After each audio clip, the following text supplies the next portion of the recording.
So this concept is a life changer, or at least it was for me. You've heard of non-attachment, comes from Buddhism and Eastern philosophies. And I want to try to bring it to street level, or how I understand it. Non-attachment doesn't mean that you deny your desires, right? If you don't have any desire, you're not human. It's okay to have desire. Desire creates goals and babies and lots of other things. So you're going to have desire for the rest of your life.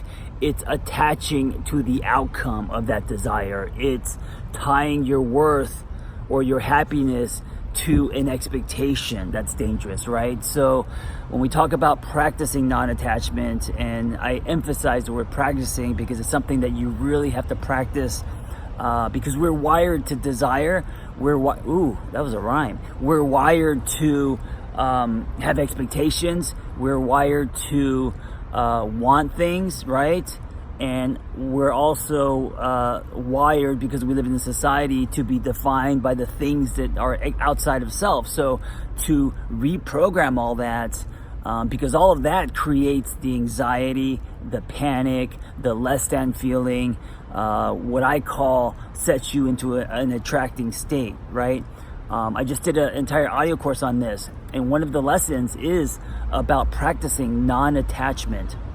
So not attaching to people, to definitions of love, not attaching to outcomes, not attaching to the scoreboard, not attaching to old ideas of yourself, right? Not comparing, and this is huge today because of the internet, not comparing yourself or your life or your body or where you're at with everyone else.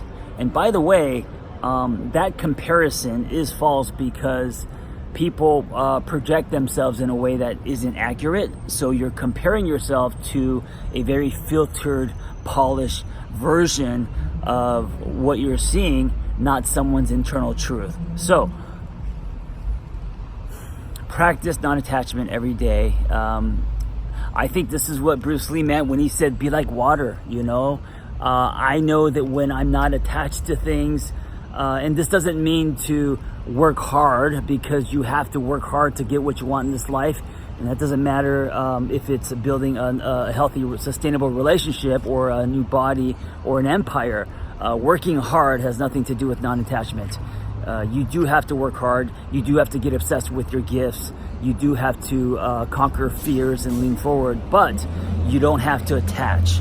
And when you attach, when you get hooked, when you and this is what I used to do, when you want something so bad that you compromise yourself and who you are and your values and your true north, then your attachment will drown you, right? Then you go from an attracting state to a chasing state.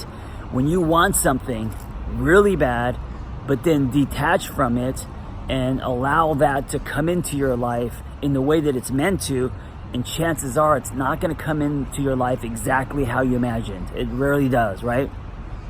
But then you wake up one day and you realize that you got there, that you have this thing, you have that revelation, and that the universe does present things in front of you that you desire, and that you are continually moving forward. You do all that by being in an attracting state, and part of being in an attracting state is to practice non-attachment. Let me give you a discount code to my audio course.